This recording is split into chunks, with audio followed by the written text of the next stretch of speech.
ও আব্দুল্লাহ আনসারী, সাহাবীরা বলছে তুমি নাকি সবার পরে মসজিদে যাও, সবার আগে মসজিদ থেকে বের হয়ে আসো, কারণটা কি? ওই কারণটা জানার জন্য আমরা তোমার বাড়িতে আসছি। আব্দুল্লাহ আনসারী যখন শুনছে নবীজির এই কথা শোনার সাথে সাথে আব্দুল্লাহ আনসারীর চোখ থেকে পানি বের হয়ে গেছে, কান্না করতেছে কান্না করতেছে। নবীজি বলতেছেন, আব্দুল্লাহ আনসারী, আমরা তো তোমাকে কষ্ট দেওয়ার জন্য বাড়িতে আসি নাই, জাস্ট একটা প্রশ্নের উত্তর দাও, তুমি সবার পরে মসজিদে কেন যাও, সবার আগে মসজিদ থেকে কেন বের হয়ে আসো? আব্দুল্লাহ আনসারী বলতেছে, ইয়া রাসূলুল্লাহ, ইয়া হাবিবাল্লাহ, কি বলবো গো নবীজি, দুঃখের কথা আমি কি বলবো, আমি একটা গরিব সাহাবী, আমার নামাজ পড়ার মতো তেমন কোনো কাপড় নাই, নামাজ পড়ার মতো কাপড় হলো একটা। যেরকম কয়টা? আর একটু জোরে বলেন, কয়টা? আজকে আমাদের কাপড়ের অভাব নাই, সুখ শান্তির অভাব নাই, কিন্তু আজকে তো আমরা মসজিদে যাইতে পারি না, ঠিক কি না বলেন? আব্দুল্লাহ আনসারী রাদিয়াল্লাহু তাআলা আনহু, তিনার কাপড় ছিল মাত্র একটা। যেরকম কয়টা? আব্দুল্লাহ আনসারীর কাপড় ছিল একটা, কিন্তু নবীজির পিছনে তিনি নামাজ ছাড়তেন না। আল্লাহু আকবার বলেন। নবী যখন আব্দুল্লাহ আনসারীকে বলছে, আব্দুল্লাহ আনসারী চোখের পানি ছেড়ে দিয়ে বলতেছে, ইয়া রাসূলুল্লাহ, ওগো নবীজি, আমার তো নামাজ পড়ার মতো কোনো কাপড় নাই, শুধু একটা কাপড়, এই কাপড় দিয়ে আমি নিজেও নামাজ পড়ি, আমার বিবিও এই কাপড়টা পরে নামাজ পড়ে। আল্লাহু আকবার বলেন। ওগো নবীজি, আমি সবার পরে এই জন্যই মসজিদে যাই, আমার বিবির পরন থেকে কাপড়টা খুইলা আমার বিবিকে আমি গর্তের মধ্যে নামায়ে চলে আসি। আল্লাহু আকবার বলেন।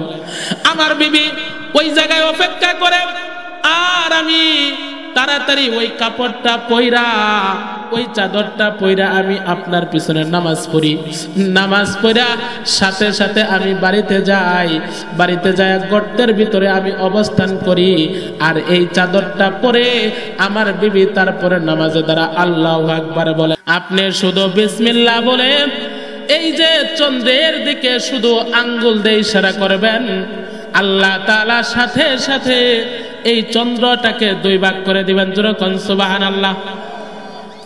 আল্লাহর নবী বিসমিল্লাহ বলিয়া কাফেরদের উপস্থিতিতে বিসমিল্লাহ বলে শুধু চন্দ্রের দিকে ইশারা করছে। ইশারা করার সাথে সাথে আল্লাহ পাক রব্বুল আলামিন চাঁদটাকে দুই ভাগ করে দিয়েছে। যেরকম সুবহানাল্লাহ। নবীকে সাধারণ নবী, যেই নবী চাঁদকে দুই ভাগ করতে পারে, আল্লাহ তাআলা নবীকে এই পৃথিবীর মধ্যে সবচেয়ে উত্তম মানুষ বানায় দুনিয়াতে পাঠাইছিলেন। একবার আবু জেহেল নবীজির চাচা নবীর কাছে আসছে, আয়েশা বলতেছে, হে মুহাম্মদ, আমার হাতে কি আছে, যদি তুমি বলতে পারো তাহলে তোমার উপর ঈমান আনবো। এবার আমি যদি আপনাদের সামনে আয়েশা মুঠটা বন্ধ করে, এই মুঠের মধ্যে কি আছে, হাতের মধ্যে কি আছে, এক একজন এক এক কথা বলবে, ঠিক কিনা? কেউ বলবে টাকা আছে, কেউ বলবে কিছুই নাই, কেউ বলবে কাগজ আছে, ইত্যাদি ইত্যাদি বলবে কিনা। নবীজির সামনে আসছে আয়েশা, আবু জেহেল বলতেছে, ও ভাতিজা, আমার হাতে কি আছে, এটা যদি তুমি বলতে পারো তাহলে তোমার উপরে ঈমান নিয়ে আসবো। আল্লাহর নবী সাল্লাল্লাহু আলাইহি ওয়াসাল্লাম ডাক দিয়ে বলতেছেন, চাচা আমার, শুনেন আপনার হাতে কি আছে, এটা আপনার হাত থেকে আওয়াজ দিয়ে বলে দিলেই ভালো হয় না, আমি বলবো। জোরে কোন আল্লাহু আকবার। আবু জেহেল বলতেছে, আমার হাতে কি আছে আমি তো ভালো করেই জানি, এটা তো কথা বলতে পারে না। এবার আবু জেহেল মনে মনে খুশি হয়ে গেছে, আজকে মুহাম্মদকে একটু সে যে নবুয়তের দাবি করে উচিত শিক্ষা দিব। যদি বলতে না পারে মুহাম্মদকে বলবো, হে মুহাম্মদ, তুমি কিসের নবীর দাবি করো, আমার হাতে কি আছে তুমি তো বলতে পারলা না। এবার নবীজি বললেন, আচ্ছা চাচা ঠিক আছে, আপনি ওইভাবেই বন্ধ করে থাকেন। এবার মুহাম্মদ সাল্লাল্লাহু আলাইহি সাল্লাম আমাদের নবী বিসমিল্লাহ বলে এই মুঠের মধ্যে একটা ফু দিছে। ফু দেওয়ার সাথে সাথে ওই হাতের মধ্যে কিছু পাথর ছিল, ছোট ছোট পাথর, বিভিন্ন জায়গা থেকে সংগ্রহ করে নিয়ে আসছে আবু জেহেল। ওই পাথরগুলা আওয়াজ দিয়ে বলতেছে, আমাকে অমুক জায়গা থেকে সংরক্ষণ করা হয়েছে। যেরকম আল্লাহু আকবার। তাহলে দেখেন আমাদের নবী কত বড় ক্ষমতার অধিকারী। তিনার হাতে, আবু জেহেলের হাতে ছোট ছোট পাথর ছিল, এই পাথর তো আর কথা বলতে পারে না। নবীজির সম্মানার্থে এই পাথরগুলো কথা বলছে। যেরকম সুবহানাল্লাহ। নবীজি যখন মুজেজা কয়টা বলবো, নবীজি যখন রাস্তা দিয়ে যাইতেন, ইস্তেনজার জরুরত হইতো, ইস্তেনজা করতেন, তখন খালি জায়গায় যখন নবীজি বসতেন, এই নবীজি তিনি খালি জায়গায় বসতেন। এখন ওই যে দূরের যে গাছগুলা ছিল, ওই গাছগুলা নবীজিকে এরকম করে আড়াল করে দিত। যেরকম সুবহানাল্লাহ। নবীজি বসতেন আর দূর থেকে গাছগুলা নবীজিকে আড়াল বানানোর জন্য এই জায়গায় চলে আসতো। যেরকম সুবহানাল্লাহ। এই নবীর মহব্বত নিয়ে যদি কবরে যাইতে পারেন, নবীজির আশেক হয়ে যদি কবরে যাইতে পারেন, তাহলে আল্লাহ তাআলা দুনিয়া আখিরাত আপনাকে শান্তি দ্বারা ভরপুর করে দিবেন। নবীর আশেক হইতে হবে, আশেকে শয়তান হলে হবে না, নবীজির আশেক হইতে হবে। আল্লাহ তাআলা ডাকতে বলেন, কুল ইন কুনতুম তুহিব্বুনাল্লাহ ফাত্তাবিউনি ইউহিব্বুকুমুল্লাহ। কুল ইন কুনতুম তুহিব্বুনাল্লাহ ফাত্তাবিউনি ইউহিব্বুকুমুল্লাহ। আল্লাহ তাআলা ডাক দিয়ে বলেন, হে নবী, আপনার উম্মতকে আপনি জানায় দেন, ইন কুনতুম তুহিব্বুনাল্লাহ, তোমরা যদি আল্লাহকে ভালোবাসতে চাও। নবীজিকে আল্লাহ তাআলা বলেন, ও নবী, আপনার উম্মতকে আপনি জানায় দেন, ফাত্তাবিউনি, তাহলে আমার অনুসরণ করো। নবী আল্লাহকে ভালোবাসতে চাইলে কার অনুসরণ করতে হবে? কথা কোন, কার অনুসরণ করতে হবে? নবীর অনুসরণ করতে হবে। আর নবীর অনুসরণ যদি কেউ করে, ইউহিব্বুকুমুল্লাহ, আল্লাহ তাদেরকে ভালোবাসবেন। নবীর অনুসরণ করলে আল্লাহ তাকে ভালোবাসবেন। আল্লাহ তাআলা যাকে ভালোবাসবেন তার ঠিকানা কোথায়? কথা কোন, কোথায়? জান্নাতে। দুনিয়া আখিরাত তার কোনো টেনশন নাই। এজন্য নবীকে ভালোবাসতে হবে। নবীজি বলেন, মান আহাব্বা সুন্নতি ফাকাদ আহাব্বানি ওয়া মান আহাব্বানি কানা মাই ফিল জান্নাহ। মান আহাব্বা সুন্নতি, যে ব্যক্তি আমার সুন্নতকে মহব্বত করে, ফাকাদ আহাব্বানি, সে যেন আমাকে মহব্বত করলো, ওয়া মান আহাব্বানি, আর যে আমাকে মহব্বত করলো, নবী বলেন কানা মাই ফিল জান্নাহ, ওই ব্যক্তি কাল কিয়ামতের ময়দানে আমার সাথে জান্নাতে থাকবে। সুবহানাল্লাহ বলেন। এজন্য দাড়ি রাখা কি কথা কয় না, সুন্নাত, গুরুত্বপূর্ণ একটা সুন্নত, লজ্জা দেওয়ার জন্য না। নবীজির একটা গুরুত্বপূর্ণ সুন্নত হলো দাড়ি রাখা। হাদিসের মধ্যে আসছে, ওয়াফুল্লুহা, দাড়িকে লম্বা করো। দাড়ি কি করো? লম্বা করো। দাড়ি রাখা সুন্নত।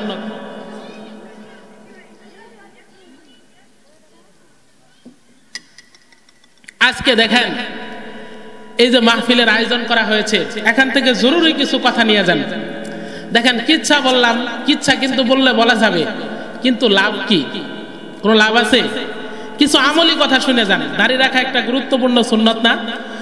আজকের আলোচনা থেকে যদি আপনার মধ্যে একটা অনুতাপ, একটা আফসোস তৈরি কইরা যদি আপনি দাড়ি রাখা ফেলেন, হ্যাঁ, তাহলে আপনার জন্য কত বড়টা উপকার হয়ে গেল। এবং পাশাপাশি আজকের আয়োজন, মাহফিলের আয়োজন সার্থক। কথা বলেন ঠিক কিনা? আজকে মাহফিল এটা তো রং তামাশার মঞ্চ হয়ে গেছে, ঠিক কিনা? মমতাজের মতো যে গান গাইতে পারবে, হাসাইতে পারবে, ওটা খুব ভালো বক্তা। কোরআন হাদিসের কোনো আয়াত নাই, হাদিসের কোনো ইবারত নাই, কোনো হাদিস নাই, শুধু গান গাইতে পারলে সেটা ফাটাফাটি বক্তা। কথা বলেন ঠিক কিনা? ওর ডিমান্ডও বেশি। ৬০-৭০ হাজার, ১ লক্ষ টাকা, ২ লক্ষ টাকা, তাও সিরিয়াল পাওয়া যায় না। আমরা জনগণরাই তাদেরকে নষ্ট বানাইছি। কথা বলেন ঠিক কিনা? গান তামাশা করতে পারলেই ভালো। আগেকার যুগে মাহফিল গুলা ছিল হেদায়েতের মঞ্চ, আর এখন মাহফিল গুলা বড় দুঃখের সাথে বলতে হয়, মাহফিল হয়ে গেছে আপনার গান তামাশা, হাসাহাসির পাত্র, কথা বলেন ঠিক কিনা? আগে মানুষ আসতো মাহফিলে হেসে হেসে আসতো, যাওয়ার সময় কান্দে কান্দে যাইতো, ঠিক কিনা? এখন আসেও হাসতে হাসতে, যায়ও হাসতে হাসতে, কথা বলেন ঠিক কিনা? এই মাহফিল দিয়ে হেদায়েত কেমনে হবে? এই জন্য নবীজির একটা গুরুত্বপূর্ণ সুন্নত দাড়ি রাখা। দাড়ি এটা আল্লাহ রাসূল সাল্লাল্লাহু আলাইহি ওয়াসাল্লাম হাদিসের মধ্যে বলেছেন, ওয়াফুল্লুহা, তোমরা দাড়িকে লম্বা করো। এই দাড়ি না রাখা যদি কবরে যান, নবীজি আমার বিশ্বাস কাল কিয়ামতের ময়দানে আপনাকে যদি বলে সুহকান সরে যা, তোকে আমি চিনি না, আমার সুন্নতকে তুমি মহব্বত করো নাই, তুমি কেমন উম্মত ছিলা, তোমার গালে তো দাড়ি নাই, এই অবস্থায় যদি আপনার মৃত্যু হয়ে যায়, কবরের মধ্যে, পুলসিরাতের মধ্যে, হাসরের মধ্যে আপনার কোন জায়গায় উপায় থাকবে না, ঠিক কিনা বলেন? এই জন্য আপনার মতো কত 40 বছরের, 25 বছরের, 30 বছরের অনেকে মনে মনে ভাবছিল এখন বয়স হলো মাত্র 25 বছর, 30 বছর যখন হবে, 40 বছর যখন হবে, 50 বছর যখন হবে, মেয়েটাকে বিবাহ দিব, ছেলেটাকে বিবাহ করাবো, ওই সময় দাড়ি রাখবো। এমন অনেক লোক এরকম নিয়ত করছিল, ঠিক কিনা? কিন্তু তাদের নিয়তটা পুরা হয় নাই, তারা কবরের মধ্যে শুয়ে আছে কিনা? তারা নিয়ত করছে শেষ বয়সে দাড়ি রাখবে, কিন্তু আজরাইল তো আমাদের পিছনে দাঁড়ানো আছে, ঠিক কিনা? এই জন্য আপনি মনে করতেছেন শেষ বয়সে দাড়ি রাখবো, না না, আজকের থেকে আপনার ভিতরে একটা জিনিস লয়ে যান, আমি নবীজির এই মহব্বত নিয়া কবরের মধ্যে যাইতে পারি। আল্লাহর নবী বলেন, মান আহাব্বা সুন্নতি ফাকাদ আহাব্বানি ওয়া মান আহাব্বানি কানা মাই ফিল জান্নাহ, যে আমার সুন্নতকে মহব্বত করলো সে ব্যক্তি কাল কিয়ামতের ময়দানে আমি নবীর সাথে জান্নাতে থাকবে। জোরে কোন সুবহানাল্লাহ। অনেকে কয় যে হুজুর দাড়ি রাখলে বিবি সাহেব নারাজ হয়, বিবি সাহেব বলে রাগ করে, কি করে? কথা কয় না, এই এলাকায় না, অনেকে, আমি অনেকের কাছে শুনছি, যুবক ভাইদেরকে বলছি, আমার সমাজ আমি জিজ্ঞাসা করছি যে ভাই দাড়ি রাখেন না কে? কয় হুজুর দাড়ি রাখলে তো মুরব্বি দেখা যায়। কি দেখা যায়? কয় দাড়ি রাখলে তো মুরব্বি দেখা যায়। চিন্তা করেন, দাড়ি রাখলে বলে মুরব্বি দেখা যায়। দাড়ি রাখলে আপনাকে সম্মান করবে মানুষ, দাড়ি রাখলে সৌন্দর্যতা বেড়ে যাবে। মহিলা আর পুরুষের মধ্যে পার্থক্যটাও এটা, মহিলারা তো দাড়ি রাখে না, আল্লাহ তাআলা তাদের দাড়ির ব্যবস্থা করেন নাই, আপনাকে আল্লাহ তাআলা পুরুষ বানাইছেন, আপনি দাড়ি রাখবেন। রাসূল বলেছেন, মান আহাব্বা সুন্নতি ফাকাদ আহাব্বানি ওয়া মান আহাব্বানি কানা মাইল ফিল জান্নাহ, যে ব্যক্তি আমার সুন্নতকে মহব্বত করে কবরের মধ্যে যাইতে পারবে, আল্লাহর নবী বলেন সে ব্যক্তি আমার সাথেই জান্নাতে থাকবে। যেরকম সুবহানাল্লাহ। যেই বিবি দাড়ি রাখলে আপনার নারাজ হয়ে যাবে, ওরে 1 2 3 দিয়ে দিবেন। কথা কয় না, কি দিয়ে দিবেন? 1 2 3 দিবেন। কারণ কি? যেই বিবি আপনি দাড়ি রাখলে আপনার উপরে নারাজ হয়, এমন বেদিন বিধর্মী স্ত্রী আমার দরকার নাই। কথা বলেন ঠিক কিনা? স্ত্রীর কি অভাব আছে? কথা কয় না। মেয়েদের অভাব আছে? এখন মাথা পিছু মনে হয় 2-এর মতো হয়ে গেছে, আপনারাই ভালো জানেন, হিসাবটা একটু শুনে নেন। এই জন্য দরকার নাই যে স্ত্রী আপনার দাড়ি রাখলে নারাজ হবে, এমন স্ত্রী দরকার নাই। কথা বলেন ঠিক কিনা? এই জন্য দাড়ি রেখে দিবেন। এটা এমন একটা কবিরা গুনাহ, 24 ঘন্টা আপনার গুনাহ হইতেছে। কিতাবের মধ্যে আসছে দাড়ি না রাখলে 24 ঘন্টায় আপনার গুনাহ হইতেছে। এজন্য আমি আপনাদেরকে পায়ে হাত ধরে বলি, দাড়ি রাখবেন তো ইনশাআল্লাহ? কতক্ষণ রাখবেন তো ইনশাআল্লাহ? মান আহাব্বা সুন্নতি ফাকাদ আহাব্বানি ওয়া মান আহাব্বানি কানা মাই ফিল জান্নাহ। দাড়ি রাখা একটা ওসিলা ধরেন, হইতে পারে এই সুন্নতের কারণে আপনি কিয়ামতের ময়দানে আল্লাহ আপনাকে জান্নাত দিবে। হইতে পারে কিনা? রাসূল বলেন সে আমার সাথে জান্নাতে থাকবে। মান তামাসসাকা বিসুন্নতি ইনদা ফাসাদি উম্মতি ফালাহু মিয়াতু আজরি শাহিদিন, মিয়াতু আজরি শাহিদিন। আল্লাহর নবী অন্য হাদিসের মধ্যে বলেন, যে ব্যক্তি ফিতনা ফাসাদের জামানায় একটা সুন্নতকে আঁকড়ে ধরবে, একটা সুন্নতকে জিন্দা করবে। দাড়ি রাখা সুন্নত কিনা? আল্লাহর নবী বলেন একটা সুন্নত যে ব্যক্তি জিন্দা করবে, আল্লাহ তাআলা তার আমলনামায় 100 গলা কাটা শহীদের সওয়াব দান করবেন। জোরে কোন সুবহানাল্লাহ। 100 গলা কাটা শহীদের সওয়াব দান করবেন একটা সুন্নত জান্দা করলে। তাহলে দাড়ি রাখা সুন্নত কিনা? কথা কোন সুন্নত কিনা? এই সুন্নতটা যদি আপনি জান্দা করতে পারেন, আল্লাহর নবী বলেন যে ব্যক্তি এই ফিতনা ফাসাদের জামানায় একটা সুন্নতকে জিন্দা করবে, আল্লাহর নবী বলেছেন আল্লাহ তাআলা তার আমলনামায় 100 গলা কাটা শহীদের সওয়াব আল্লাহ দান করবেন। সুবহানাল্লাহ বলেন। ইস্তেনজা যাওয়ার সময় সুন্নত আছে, বের হওয়ার একটা সুন্নত আছে, মসজিদে যাওয়ার সুন্নত আছে, মসজিদ থেকে বের হওয়ার সুন্নত আছে, খানার সময় একটা সুন্নত আছে, আছে কিনা? খানা খাইতে হয় দস্তরখানা বিছায়া। দস্তরখানা চিনেন? কথা কোন চিনেন কিনা? দস্তরখানা বিছায়া খানা খাইতে হয়। রাসূল বলছেন তুমি যখন খানা খাইবা তখন তুমি দস্তরখানা বিছায়া খানা খাও। অথচ দস্তরখানাগুলো আমাদের এখন থাকে সুকেসের মধ্যে, আলমারির মধ্যে, ঠিক কিনা? কোন দিন জানি শোনা যাবে দস্তরখানা আর এলাকায় নাই, গ্রামে নাই, দস্তরখানা জাদু করে গেছে গা। কথা বলেন ঠিক কিনা? দস্তরখানা কি সুকেসে রাখার জিনিস? প্রতিদিন যখন খানা খাবেন দস্তরখানা বিছায় খাবেন। ঘুমানোর সময় দোয়া আছে, ঘুম থেকে উঠার দোয়া আছে, মসজিদে প্রবেশ করার সুন্নত আছে, মসজিদ থেকে বের হওয়ার সুন্নত আছে। এই সুন্নতগুলা দিয়ে যখন আপনার জিন্দেগি সাজাবেন, রাসূল সাল্লাল্লাহু আলাইহি সাল্লাম বলছেন ওই ব্যক্তি রাসূলের সাথে জান্নাতে থাকবে। যেরকম সুবহানাল্লাহ। আল্লাহর ইবাদত ছাড়া উপায় নাই, ইবাদত নিয়ে কবরে যান। ইবাদত ছাড়া কোনো উপায় নাই। রাসূলের সুন্নত এবং আল্লাহ তাআলার বিধান না মেনে যদি কবরে যান, অবশ্যই আপনার কপালের মধ্যে আযাব অপেক্ষা করতেছে। দুনিয়াতেও লাঞ্ছিত হবেন, আখিরাতেও আল্লাহ তাআলা আপনাকে লাঞ্ছিত করবেন। কথা বলেন ঠিক কিনা? এবার আসেন আরেকটা আমলের কথা আপনাদেরকে বলি। নামাজ পড়া এটা গুরুত্বপূর্ণ আমল কিনা? নামাজ আল্লাহ তাআলা আমাদের উপর দৈনিক কয়বার ফরজ করছেন? জোরে কোন কয়বার? 5 বার যদি কোনো ব্যক্তি নামাজ পড়ে, আল্লাহ নবী সাল্লাল্লাহু আলাইহি ওয়াসাল্লাম বলছেন আল্লাহ তাআলা তার গুনাহ মাফ করে দেবেন। জোরে কোন সুবহানাল্লাহ। বুখারী শরীফের 528 নম্বর হাদিসের মধ্যে বলছেন আল্লাহ নবী সাল্লাল্লাহু আলাইহি ওয়াসাল্লাম বলেন ক্বালান নবী সাল্লাল্লাহু আলাইহি ওয়াসাল্লাম আরাআইতুম লাউ আন্না নাহরান বিবাবি আহাদিকুম ইয়াগতাসিলু ফিহি কুল্লা ইয়াওমিন খামসান হাল ইউবকি মিন দারনিহি শাইউন ক্বালু লা ইউবকি মিন দারনিহি শাইউন ফাযালিকা মিসলু সালাওয়াতিল খামসি ইয়ামহুল্লাহু বিহিন্নাল খাতায়া। আল্লাহর নবী সাল্লাল্লাহু আলাইহি সাল্লাম ডাক দিয়ে বলেন, হে দুনিয়ার মানুষ, শুনো, তোমাদের কারোর বাড়ির সামনে যদি একটা নদী থাকে আর ওই নদীতে যদি আল্লাহর কোন বান্দা দৈনিক 5 বার গোসল করে, নবীজি সাহাবীদেরকে ডাক দিয়ে বলতেছেন, সাহাবীরা বলো, হাল ইউবকি মিন দারনিহি শাইউন, তাহলে কি তার শরীরে কোনো ময়লা থাকতে পারে? যদি কোনো ব্যক্তি দৈনিক 5 বার গোসল করে, আপনারা বলেন শরীরে ময়লা থাকবে? কথা কোন থাকবে? আল্লাহর নবী সাহাবীদেরকে ডাক দিয়ে বলতেছেন, হে সাহাবীরা শুনো, আল্লাহর কোন বান্দা যদি তার বাড়ির সামনে একটা নদী থাকে আর ওই নদীতে দৈনিক 5 বার আল্লাহর কোন বান্দা যদি গোসল করে, হাল ইউবকি মিন দারনিহি শাইউন, তাহলে কি তার শরীরে কোনো ময়লা থাকতে পারে? সাহাবায়ে কেরাম বললেন, লা ইউবকি মিন দারনিহি শাইউন, ও নবী, তাহলে তার শরীরে কোনো ময়লা থাকতে পারে না। 5 বার গোসল করলে শরীরে কোনো ময়লা থাকতে পারে না। আল্লাহর নবী বলেন, ফাযালিকা মিসলু সালাওয়াতিল খামসি, সেটা হলো 5 ওয়াক্ত নামাজের উদাহরণ।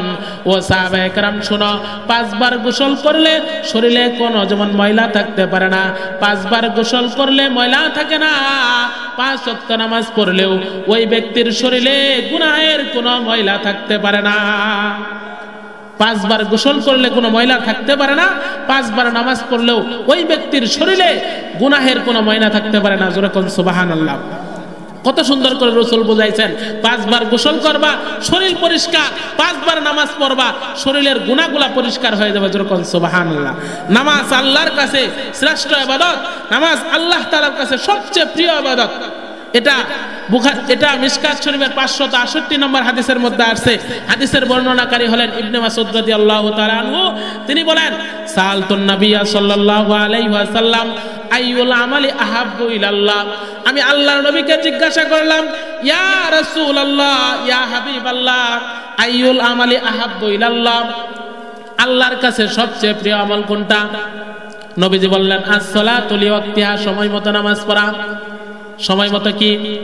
আল্লাহর কাছে সবচেয়ে প্রিয় আমল হলো সময় মতো নামাজ পড়া। সাহাবী আবার জিজ্ঞাসা করলেন, ইয়া রাসূলুল্লাহ, ইয়া হাবিবাল্লাহ, সুম্মা আইয়ু, এরপরে আল্লাহর কাছে নামাজের পরে প্রিয় আমল কোনটা? নবীজি বললেন, বিররুল ওয়ালিদাইনি, মাতা পিতার সাথে, মা বাবার সাথে ভালো ব্যবহার করা। জোরে কোন কি? মা বাবার সাথে ভালো ব্যবহার করা। নামাজের পর এই হাদিসের মধ্যে আসছে মা বাবার সাথে ভালো ব্যবহার করা। আজকে আমাদের সমাজের মধ্যে মা বাবার সাথে ভালো ব্যবহার উঠে গেছে, ঠিক কিনা বলেন? মা বাবার সাথে ভালো ব্যবহার করে না, বাহিরে অনেক সুন্দর কথাবার্তা বলে, কিন্তু বাড়িতে আইসা মা বাবার সাথে ঠিক মতো কথা বলতে চায় না। কথা কোন ঠিক কিনা? অথচ আল্লাহর নবী বলেন, বিররুল ওয়ালিদাইনি, মাতা পিতার সাথে ভালো ব্যবহার করা, রিদাল্লাহ বিরিদাল ওয়ালিদাইনি, আল্লাহর সন্তুষ্টি, মা বাবার সন্তুষ্টি। মা বাবা যদি সন্তুষ্ট হয়ে যায়, আল্লাহও সন্তুষ্ট হয়ে যাবেন। সাকাতুল্লাহ বিসাকাতিল ওয়ালিদাইনি, মা বাবা যদি সন্তানের প্রতি অসন্তুষ্ট হয়ে যায়, নারাজ হয়ে যায়, আমার আল্লাহ ওই সন্তানের প্রতি নারাজ হয়ে যাবেন। জোরে কর নাউজুবিল্লাহ। তাহলে মাতা পিতাকে সন্তুষ্ট করতে হবে। মা বাবা যদি আপনার উপর নারাজ হয়ে যায়, তাহলে আল্লাহ তাআলাও নারাজ হয়ে যাবেন। মা বাবা যদি আপনার উপরে সন্তুষ্ট থাকে, আল্লাহ তাআলাও সন্তুষ্ট হয়ে যাবেন। জোরে কোন সুবহানাল্লাহ। তাহলে মা বাবার সন্তুষ্টির দরকার আছে না নাই? কথা কোন আছে না? দরকার আছে না নাই? মা বাবা যদি আপনার জন্য দোয়া করে, ওই দোয়া আল্লাহ তাআলা সাথে সাথেই কবুল করে নেন। জোরে কোন সুবহানাল্লাহ। 3 ব্যক্তির দোয়া আল্লাহ তাআলা ফেরত দেন না, সাথে সাথে আল্লাহ তাআলা কবুল করে নেন। 1 নাম্বার হলো মুসাফিরের দোয়া, 2 নাম্বার হলো মাজলুমের দোয়া, 3 নাম্বার হলো মা বাবার দোয়া। মা বাবা যদি সন্তানের জন্য দোয়া করে, আল্লাহ তাআলা সাথে সাথে ওই দোয়াকে কবুল করে নেন। জোরে কোন সুবহানাল্লাহ। এজন্য বলতেছিলাম, আল্লাহর নবীর সাহাবী ইবনে মাসউদ রাদিয়াল্লাহু তাআলা আনহু আল্লাহর নবীকে জিজ্ঞাসা করছেন, ইয়া রাসূলুল্লাহ, আইয়ুল আমালি আহাব্বু ইলাল্লাহ, আল্লাহর কাছে সবচেয়ে প্রিয় আমল কোনটা? সাহাবী বলতেছেন, আল্লাহর নবীকে যখন জিজ্ঞাসা করছে, আল্লাহর নবী বলছেন সময় মতো নামাজ পড়া। সাহাবী আবারও জিজ্ঞাসা করলেন, ইয়া রাসূলুল্লাহ, নামাজের পর আল্লাহর কাছে সবচেয়ে প্রিয় আমল কোনটা? আল্লাহর নবী বলেন, বিররুল ওয়ালিদাইনি, মাতা পিতার সাথে ভালো ব্যবহার করা। এই জন্য মাতা পিতার সাথে ভালো ব্যবহার করবেন তো ইনশাআল্লাহ? করবেন তো ইনশাআল্লাহ? মাতা পিতার সাথে ভালো ব্যবহার করবেন, ঠিক মতো নামাজ পড়বেন। কাল কিয়ামতের ময়দানে আউয়ালু মা ইউহাসাবু বিহিল আবদু ইয়াউমাল কিয়ামাতি আস-সালাহ। কিয়ামতের ময়দানে আল্লাহ তাআলা সর্বপ্রথম আপনাকে জিজ্ঞাসা করবেন নামাজের হিসাব। আপনি কত টাকা ব্যাংকে রাখছেন? কয় লক্ষ টাকার মালিক হয়েছেন? কয় তালা বাড়ি বানাইছেন? এই সমস্ত জিজ্ঞাসা আপনাকে কবরের মধ্যে, হাসরের মধ্যে করা হবে না। সর্বপ্রথম কিয়ামতের ময়দানে আল্লাহ তাআলা জিজ্ঞাসা করবেন, আউয়ালু মা ইউহাসাবু বিহিল আবদু ইয়াউমাল কিয়ামাতি আস-সালাহ। সর্বপ্রথম নামাজের হিসাব গ্রহণ করা হবে। নামাজের হিসাব যদি আল্লাহর কোন বান্দা ঠিক মতো দিতে পারে, তাহলে সব জায়গায় আল্লাহ তাআলা তাকে মাফ করে দিবেন। চিৎকার মেরে বলুন সুবহানাল্লাহ। নামাজের মধ্যে যদি ধরা খায় যায়, সাকার নামক দুজকে যাইতে হবে। কোরআনের মধ্যে আসছে, জান্নাতীরা জাহান্নামীদেরকে জিজ্ঞাসা করবে, মা সালাকাকুম ফি সাকার, তোমরা সাকার নামক দুজকে কেন আসছো? তারা বলবে, লাম নাকু মিনাল মুসাল্লিন। 1 নাম্বার কারণ বলবে, আজকে আমরা এই সাকার নামক দুজকে আসছি, এর 1 নাম্বার কারণ হলো আমরা দুনিয়াতে মুসল্লি ছিলাম না, নামাজি ছিলাম না, এই জন্য সাকার নামক দুজকে আসছি। চিন্তা করে দেখেন, এই দুনিয়ার আগুনের মধ্যে 1টা মিনিট কিন্তু আপনার হাতটা আগুনের মধ্যে রাইখা, আগুন এরকম ভাবে আগুনের মধ্যে থাকা সম্ভব না, ঠিক কিনা বলেন? 1টা মিনিট এই হাতটা আগুনের মধ্যে রাখতে পারবেন না। ওই জাহান্নামের আগুনের মধ্যে আপনি কিভাবে থাকবেন? সাকার নামক দুজকের মধ্যে আপনাকে থাকতে হবে নামাজ না পড়ার কারণে।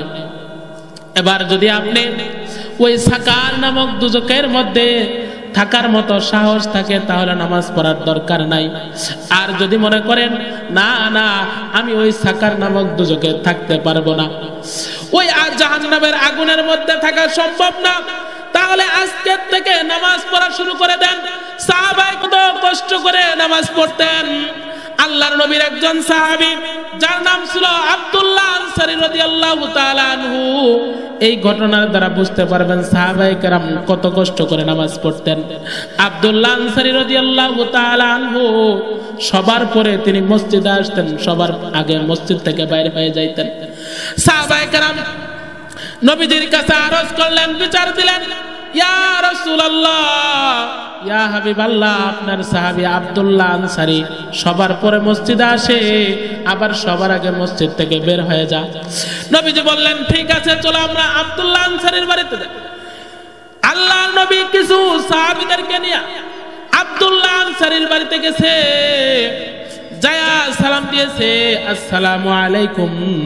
সালাম দিয়া যখন আব্দুল্লাহ আনসারী গেটটা খুলে দিয়েছে, আব্দুল্লাহ আনসারী গেট খোলার পর নবীজি আব্দুল্লাহ আনসারী দেখা নবীজিকে দেখা আসে, চেহারার মধ্যে বিরক্তি, চেহারার মধ্যে একটা পেরেশানি পেরেশানি ভাব। আল্লাহর নবী সাল্লাল্লাহু আলাইহি সাল্লাম বলতেছেন, আব্দুল্লাহ আনসারী, তুমি তোমার পেরেশানি করার কোনো কাজ নাই, তুমি টেনশন করো না, আমরা তোমাকে কষ্ট দেওয়ার জন্য আসি নাই। আব্দুল্লাহ আনসারী বলতেছে, ওগো নবীজি, আপনি আমার বাড়িতে আসছেন, আপনাকে আমরা কিভাবে মেহমানদারি করব? আমি তো গরিব সাহাবী। নবীজি বললেন, না না আব্দুল্লাহ আনসারী, আমি তোমার বাড়িতে মেহমান হই নাই, আমি তোমার বাড়িতে খাবারের জন্য আসি নাই, একটা জিনিস জানতে আসছি। আব্দুল্লাহ আনসারী বলতেছেন, ইয়া রাসূলুল্লাহ, তাহলে সেই বিষয়টা কি? নবীজি বললেন, ও আব্দুল্লাহ আনসারী, সাহাবীরা বলছে তুমি নাকি সবার পরে মসজিদে যাও, সবার আগে মসজিদ থেকে বের হয়ে আসো, কারণটা কি? ওই কারণটা জানার জন্য আমরা তোমার বাড়িতে আসছি। আব্দুল্লাহ আনসারী যখন শুনছে নবীজির এই কথা শোনার সাথে সাথে আব্দুল্লাহ আনসারীর চোখ থেকে পানি বের হয়ে গেছে, কান্না করতেছে কান্না করতেছে। নবীজি বলতেছেন, আব্দুল্লাহ আনসারী, আমরা তো তোমাকে কষ্ট দেওয়ার জন্য বাড়িতে আসি নাই, জাস্ট একটা প্রশ্নের উত্তর দাও, তুমি সবার পরে মসজিদে কেন যাও, সবার আগে মসজিদ থেকে কেন বের হয়ে আসো? আব্দুল্লাহ আনসারী বলতেছে, ইয়া রাসূলুল্লাহ, ইয়া হাবিবাল্লাহ, কি বলবো গো নবীজি, দুঃখের কথা আমি কি বলবো, আমি একটা গরিব সাহাবী, আমার নামাজ পড়ার মতো তেমন কোন কাপড় নাই, নামাজ পড়ার মতো কাপড় হলো একটা। জোরে কোন কয়টা? আর একটু জোরে বলেন, কয়টা? আজকে আমাদের কাপড়ের অভাব নাই, সুখ শান্তির অভাব নাই, কিন্তু আজকে তো আমরা মসজিদে যাইতে পারি না, ঠিক কি না বলেন? আব্দুল্লাহ আনসারী রাদিয়াল্লাহু তাআলা আনহু, তিনার কাপড় ছিল মাত্র একটা। জোরে কোন কয়টা? আব্দুল্লাহ আনসারীর কাপড় ছিল একটা, কিন্তু নবীজির পিছনে তিনি নামাজ ছাড়তেন না। আল্লাহু আকবার বলেন।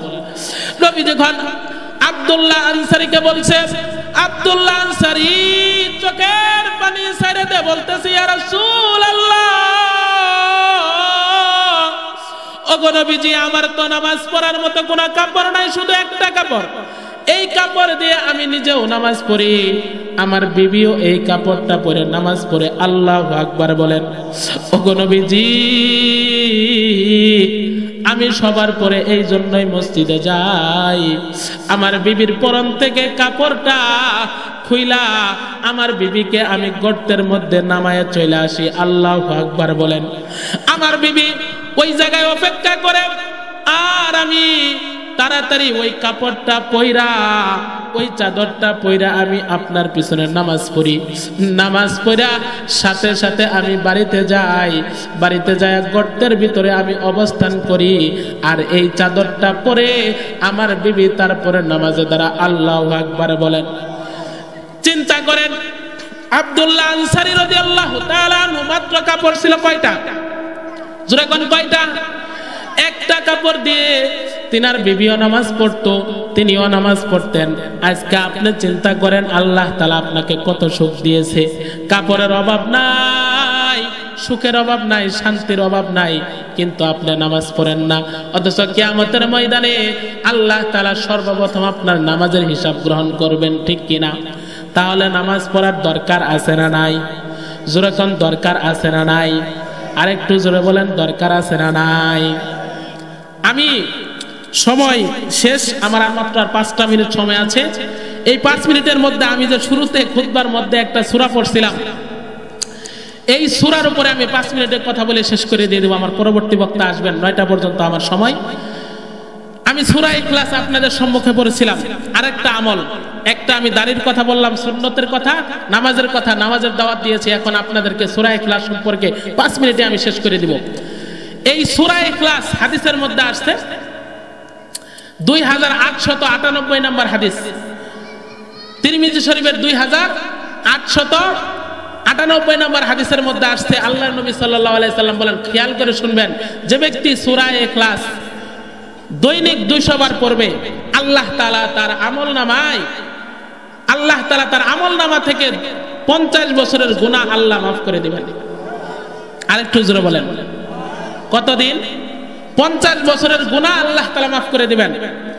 ক্বালা নবী সাল্লাল্লাহু আলাইহি ওয়াসাল্লাম, মান ক্বারা কুল্লা ইয়াউমিন 100 মাররাতিন কুল হুয়াল্লাহু আহাদ মুহিয়ান হুজুনুবু 50 সানাতান। আল্লাহর নবী বলেন, যে ব্যক্তি সূরা ইখলাস 200 বার বলবে, জোরে কোন কয়বার?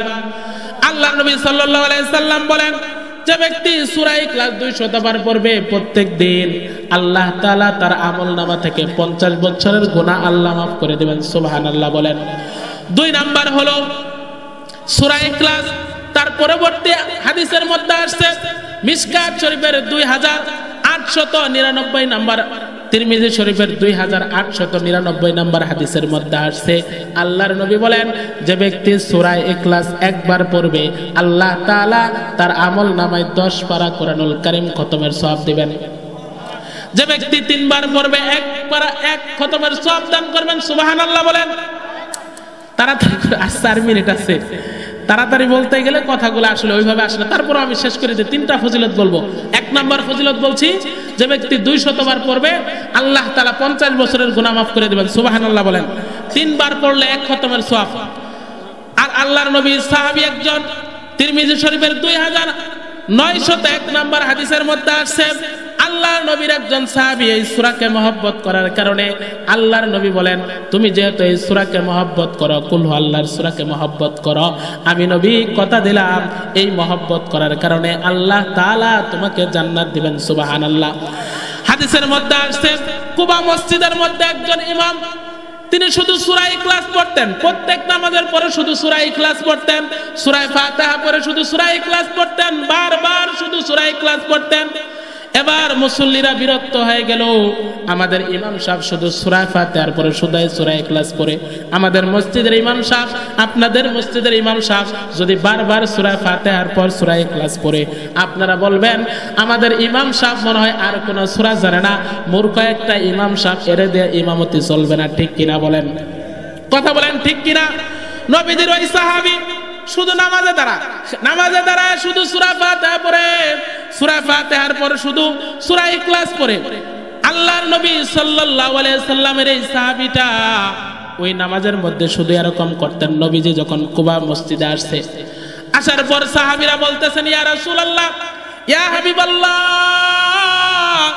আমরা ইমাম সাহেবকে বড় মহব্বত করি, কিন্তু আমাদের ইমাম সাহেবের একটা অভ্যাস হলো, তিনি শুধু সূরা ফাতিহার পরে সূরা ইখলাস পড়ে। আমরা এই অভ্যাসটা তাকে পরিত্যাগ করার জন্য বলছি, কিন্তু তিনি শুনে না। এবার তারা যখন যা বলছে, ইমাম সাহেব এই অভ্যাসটা একটু বাদ দেন। ইমাম সাহেব বলতেছে, আমাকে যদি পছন্দ হয় ইমামতিতে রাখো, আমি বারবার সূরা ফাতিহার পর সূরা ইখলাস পড়ব, তোমাদের যদি পছন্দ না হয় আমাকে বাদ দিয়ে দাও। আল্লাহু আকবার বলেন। যদি তোমাদের পছন্দ হয় তাহলে আমাকে ইমামতি রাখো, আর যদি পছন্দ না হয় আমাকে বাদ দিয়ে দাও। আল্লাহু আকবার বলেন। আল্লাহর নবীকে বলছেন, আল্লাহর নবী বলতেছেন, হে সাহাবী বলো, তুমি কি কারণে এমন করো? শুধু সূরা ফাতিহার পরে সূরা ইখলাস পড়ো, খালি সূরা ইখলাস পড়ো। ওই সাহাবী বলতেছে, ইয়া রাসূলুল্লাহ, আমি যখন সূরা ফাতিহা শুরু করি, সূরা ফাতিহা শেষ করার পরে যখন আমি অন্য সূরা শুরু করব, আমার মুখ দিয়ে অন্য কোন সূরা আসে না, শুধু সূরা ইখলাস আসে। আল্লাহু আকবার। কই তুমি এমনটা কেন করো? ওই সাহাবী বলতেছে, ইয়া রাসূলুল্লাহ, আমি আমি এই কাজটা করি একমাত্র মহব্বত থেকে। নবীজি বলেন তুমি যেহেতু সূরা ইখলাসকে মহব্বত করো, আমি নবী কথা দিলাম এই সূরা ইখলাসকে মহব্বত করার কারণে আল্লাহ তাআলা তোমাকে জান্নাতের অধিবাসী বানায় দিবেন। জোরে কোন সুবহানাল্লাহ। তাহলে এই সূরাকে যদি আমরা মহব্বত করি আল্লাহ তাআলা আমাদেরকে জান্নাত দিবে কিনা? তাহলে সংক্ষেপেই তাহলে এই তিনটা ফজিলত মনে রাখবেন তো। 200 বার পড়লে 50 বছরের গুনাহ মাফ। আল্লাহু আকবার বলেন। 3 বার পড়লে 1 খতমের সওয়াব। আর এই সূরাকে মহব্বত করার কারণে এই সাহাবী জান্নাতে আল্লাহ তাআলা তাকে জান্নাতবাসী বানিয়েছেন। আল্লাহ তাআলা আমাদেরকেও এই সূরার উপর আমল করার তৌফিক দান করেন। আমিন। ওয়া আখিরি দাওয়ানা আলহামদুলিল্লাহি রাব্বিল আলামিন। আসসালামু আলাইকুম ওয়া রাহমাতুল্লাহি ওয়া বারাকাতুহু।